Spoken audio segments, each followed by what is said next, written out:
என் அனுபவத்தில் ஒரு விஷயத்தை உரைக்க சொல்லணுன்ட்டு எனக்கு ரொம்ப நாள் ஒரு ஆசை. என்னென்னா, இந்த கயவர்கள், அதாவது பொய்யர்கள், ஒரு கூற்று அமைச்சு வச்சுருக்காங்க. பொய்யை உண்மையாகவும் உண்மையை பொய்யாகவும் எப்படி சித்தரித்து வச்சுருக்காங்கன்னா,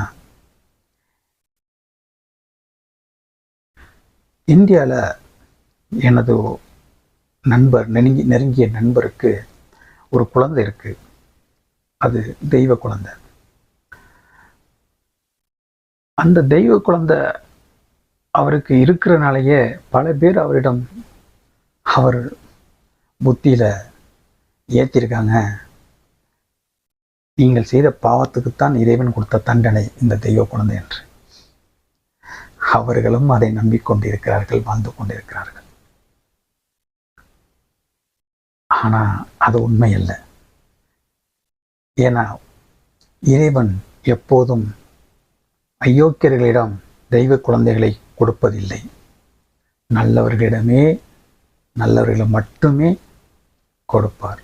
ஏனென்றால் அதற்கு தேவை பொறுமை, உண்மை, நேர்மை, சகிப்புத்தன்மை. அத்தனையும் நயவஞ்சர்களிடம் இருக்காது, நல்லவர்களிடம் மட்டுமே இருக்கும். அதனால தான் இறைவன் அவர்களுக்கு அதை கொடுத்துருக்கான். இதை இப்படி சொன்னதும் அவர் அதை யோசிக்க ஆரம்பிச்சிட்டார். நாம் குற்ற உணர்ச்சியோடு இருந்த மனநிலையை, அதற்கு உண்டான பதிலையும், நேர்மறையான பதிலை நம்ம சொன்ன உடனே அவர் கொஞ்சம் சற்று ஆறுதல் அடைஞ்சார். அதை நம்ம பார்க்க முடிஞ்சுச்சு. அதைத்தான் சொல்கிறோம், யாரையும் துன்புறுத்துறது, வற்புறுத்துறது ரொம்ப ஈஸி.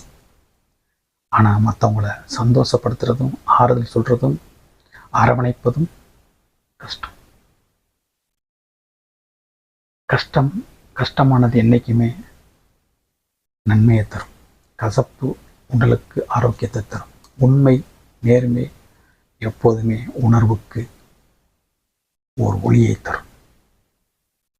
கர்மா எல்லாரையும் பார்த்து கொண்டே இருக்கும். நேர்மையானவர்களை ஒருபோதும் தண்டிக்காது. கயவர்களிடமே அது சேரும். நன்றி.